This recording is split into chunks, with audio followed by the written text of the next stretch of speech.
Hey guys, welcome back to Pharaoh Ironing Customs, another episode of Febby Daily. Today, I'm not motivated enough to get my tail out there in that shop and finish that mount for that lathe. So we're gonna do a wheel it run on this car. Maybe a bad idea because I think it's gonna take more time than what I got this afternoon. But let's get into it. All right, guys. So there's a couple of things about this car that's kind of troubling. And I knew them whenever I got the car. You got fuel lines on the fuel pump down here that's unhooked. It's missing a coil wire. And this is small potatoes. The wire going down to the battery, to the starter is burned up. Of course, it's not as bad as I thought it was. I may still try that. All the hoses on this thing are, I mean, just hard, brittle. This car has not been on the road since sometime in the 70s, the best I can tell, according to the inspection stickers on it.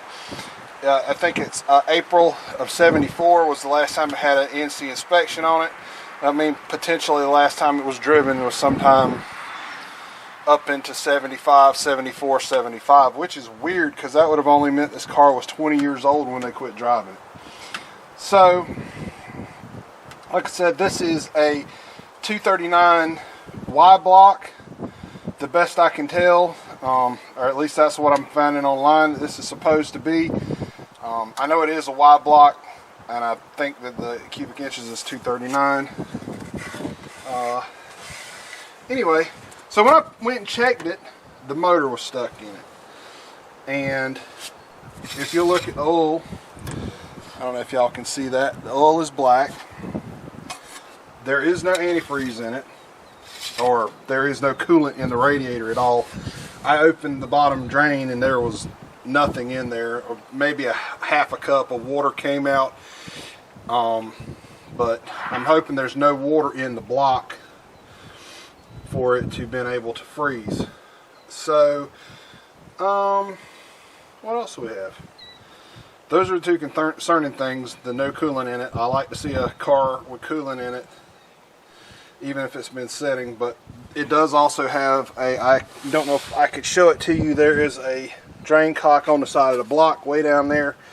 So, maybe all the water's been drained out of it, hopefully. Alright, and like I said, it's got good oil in it, it doesn't look high, it doesn't seem like it's got water in it, so I don't think, you know, I don't think that it's stuck because it has water in the cylinders. It's probably just stuck because it's stuck. So what we're going to do is see what we can do about freeing this thing up. Come on. Oh! It won't that stuck. Look at that, guys. Alright.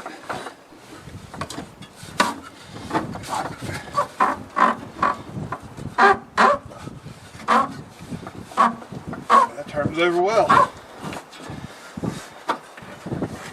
Alright.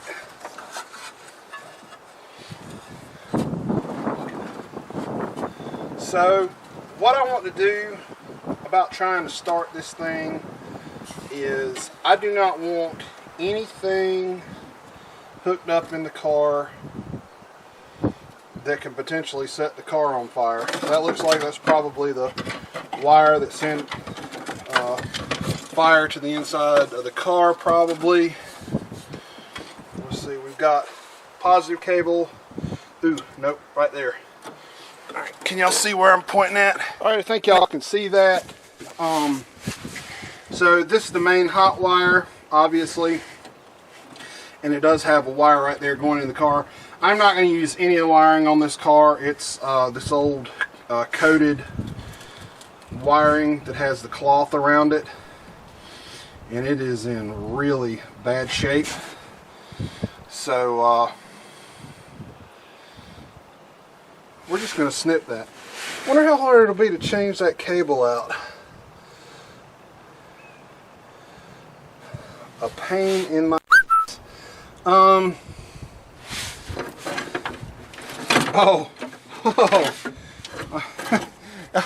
Y'all can tell Puddin', he ain't the only one that's got some daggone Pot County battery hold downs. Look at that, that's just the piece of THNN wire, looks fine. Alright. Alright, you know what guys, I'm going to take a chance on that battery cable. It's not touching anywhere. And I want to see if this thing runs. Alright guys, I'm bringing you along. I just dropped the battery in here and we're trying the starter solenoid. I think it's got a problem. There we go. So it will spin the motor over. I grabbed the coil wire off of the 50 because this one didn't have a coil wire on it. So I don't know if this coil is bad or not. I think we're probably going to run into a problem with points. So I don't know if y'all will be able to see that. Maybe one of these days I'll think about bringing the spark tester out here. But it didn't spark when I hooked it up, so that means the points are not making inside the distributor. And strangely enough, on this Y block, the distributor's in the back of the motor. It's not too terribly hard. Let's see if we can get any spark out of that. It's touching right to ground.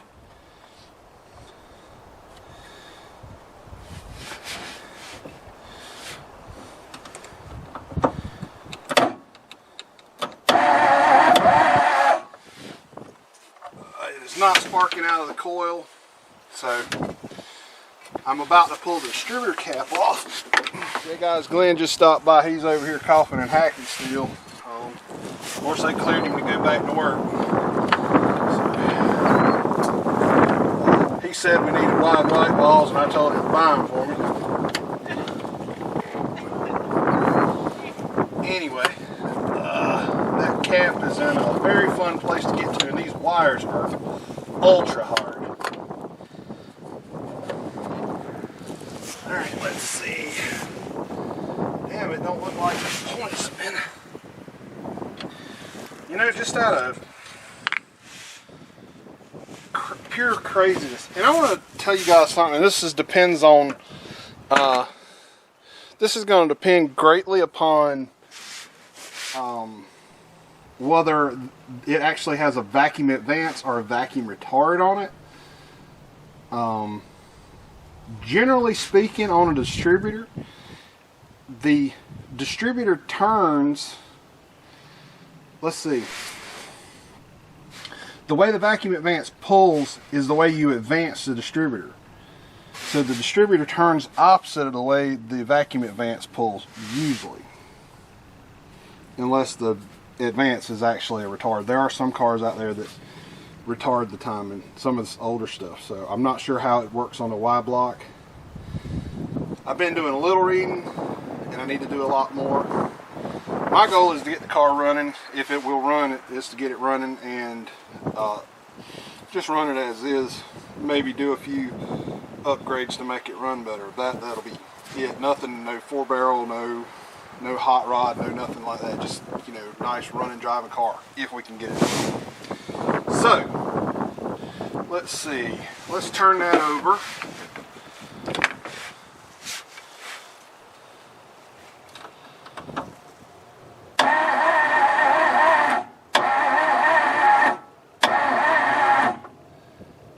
So the points are open and closing. Alright guys, so I just grabbed my meter. Can y'all see the meter? In the way again, aren't I? As per normal, in the way. There is the meter. And I'm not sure, the coil may not be bad. I'm not sure what this coil should read, but it's showing 27 mega ohms. But I want to show you something. That's across the coil and through the points. And the points are closed. It is not on, you can look down at the rotor. I'll pull the camera off and show y'all in just a minute. And see the points are not sitting on a lobe. But across the ground side of the coil that goes through the points, we have 25 mega ohms. So the coil's probably not bad. We have got a set of points that are not closing.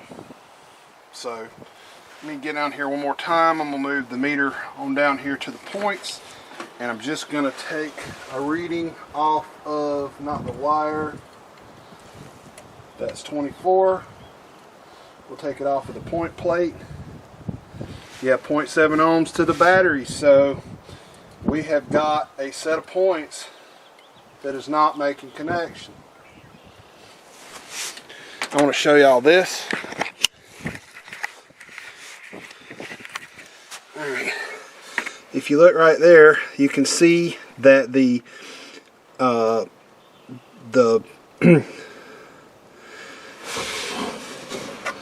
that the finger on the points is in between the lobes, so it should be closed. It does look like it's closed, but I guarantee you it's got some crap on it. And look at the rotor. Tells you this direction right there. It's got an arrow. I love these old school cars, man. They don't do this stuff on, you know, in the 60s and the 70s and on up. You know, you just didn't get that level of, information just on the car. You know, right here on the intake, I mean, I know you had them on cars up in the 80s and even in the 90s, but firing orders right on the intake. You know which direction the distributor turns, and you got to know. Of course, this looks like a Windsor. You know, usually number one is the further cylinder forward. On a flathead, no, I'm wrong. On a Windsor, this head is further forward, so that's like a Chevrolet, and number one would be over there. So is it 1, 2, 3, 4, 5, 6, 7, 8, which is the way Ford normally is, or is it one? Yeah, I guarantee you that's the way it is. I'd almost guarantee it. All right. So let's see if I can find something to clean these points up. Okay, guys, I don't know if y'all can see that meter or not. So we got 1 ohm to ground through the coil. I've already seen it spark when I was in there actually trying to clean it with a screwdriver tip, and that didn't work, so I went and got a piece of just a piece of DA paper, folded it over, scuffed them a little bit, and now it's working. And like I said, while I was flicking it, I was trying to do that quote unquote Mortsky flick that everybody talks about, and that didn't really clear it up. This thing's going to need a set of points in it if we can get it running. I got zero problem putting a set of points in it. But like I said, I want to get it running before I spend a whole lot of money in this engine. I do not want to go out and put a pile of money in it. You know, nobody would. Nobody would. Literally nobody would. So let me get this cap back on, because that looks like that's going to be an absolute nightmare. And it is missing one of the bails, I think. Let me see, is it there? There it is. So it's behind the wires, so it's still there. All right, so let's get this cap put back on, and we'll come back and maybe pour some gas down the carburetor and see what happens. All right, guys. All I've got on hand is a little weed eater gas. I'm gonna try to pour it in a bowl. I put too big of a hole in that lid. That's going all over everywhere. We're gonna have the engine flooded. We may have to come back and try something else. Oh!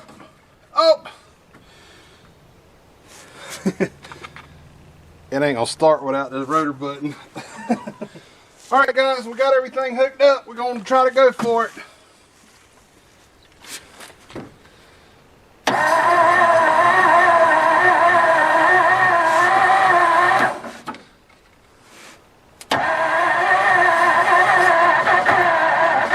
Oh yeah!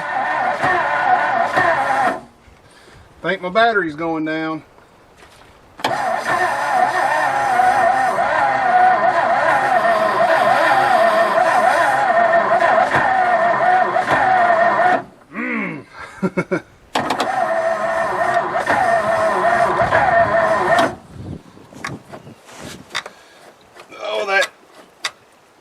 could get it running off of the bowl, I don't think we would get any accelerator pump. That accelerator's crunchy.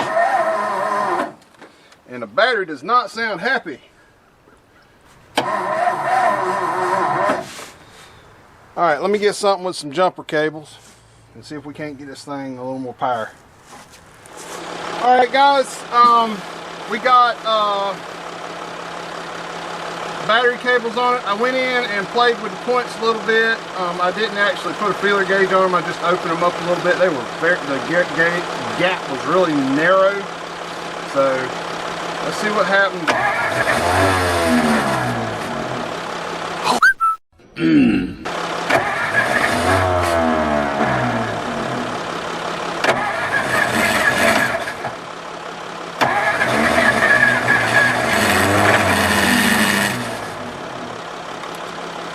Guys, I think she'll run. I had the choke fully closed on it.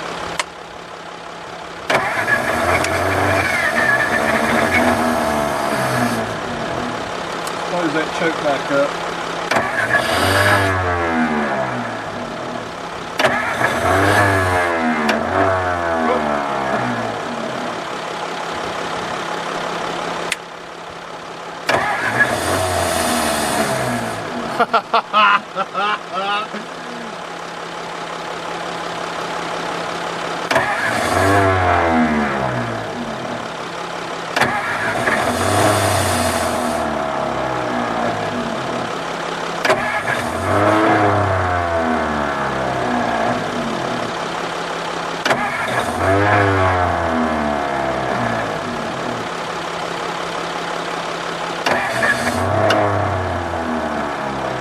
Old starter's kicking out now, bad.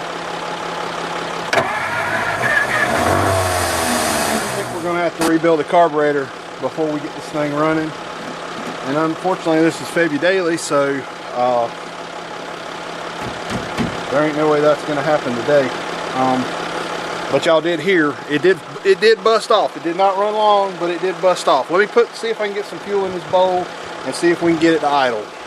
Alright guys, I probably got more fuel inside the engine than I got in the bowl, but we'll try it.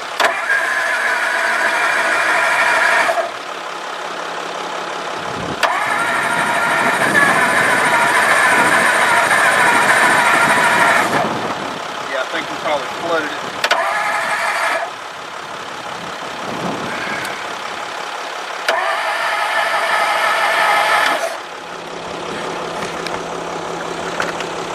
Alright guys, I'm going to stop right there. I feel like I'm just fighting a losing battle. There's fuel in the bowl, but the accelerator pump on this carburetor is not working. It did fire up and run a couple of times.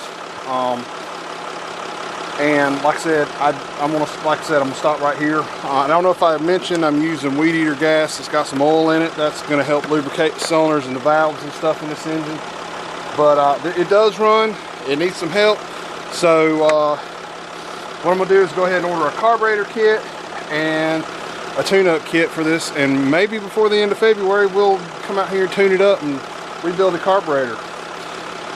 Y'all come back and see that. I know this engine will run. It just needs that carburetor cleaned up. It needs a good tune-up in the distributor, and we may have some sticking valves in the engine. Getting some of this gas down in the engine is going to help lubricate things that have been stuck for 40, 50, 60, no, not quite 60. It's been sitting in my lifetime, so it's been sitting 50 years. So next time we come back on this, we're going to rebuild the carburetor and do a tune-up on the engine. But I've heard enough to know that it will run. I would love to have heard it run for an extended period of time, but you know, it is what it is. I don't want to keep right on going and, you know, burn that starter up, or you know, I don't know, potentially break something. I feel like if we get that carburetor rebuilt, it'll fire up and it'll idle like a kitten. So y'all come back and see that, and I'll see y'all later.